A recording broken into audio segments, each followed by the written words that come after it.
All right, let's talk more about this now with Peter Zalmayev. He is the director of the Eurasia Democracy Initiative and joins us now from Kiev. Thanks very much for being with us. So we've just been hearing there, we're talking about huge stretches of land here. How challenging is it going to be to demine all of it?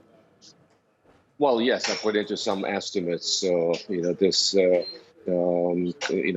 mined area constitutes 160,000 square kilometers, which is nearly half the size of the country of Germany. And I just heard recently the figure of almost 750 years that's been cited that it would take to fully demine the area the size of Ukraine.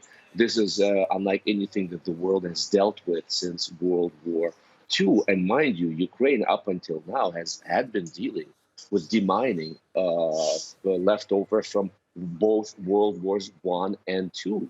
Imagine it's taken decades and decades to deal with that.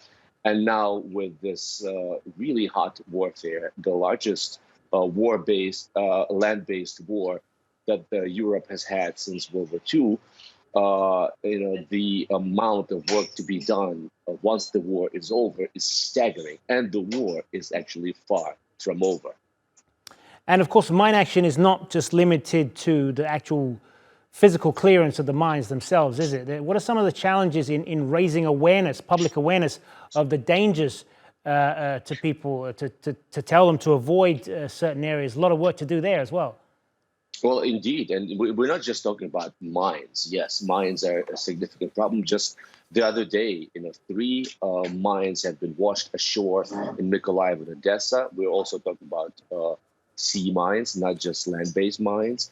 And they all detonated, luckily without any casualties. So that happened. We're talking about 30 to 40 to 50% of unexploded ordnances that normally fail to detonate. But the rest can remain active for decades and decades.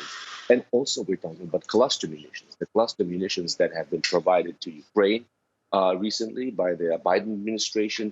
That is a significant challenge to the civilian population as well. And both sides are using cluster munitions. And the Russian side, the cluster munitions that they have, has a much worse record than Western cluster munitions when it comes to unexploded ordnances. So it is a matter of educating the public about the danger.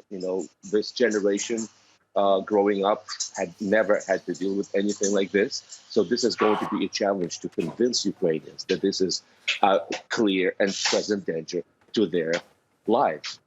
Indeed, huge challenges ahead. Appreciate you talking to us about this, but we're going to have to leave it there. Peter Zalmayev joining us there from Kiev. Thank you.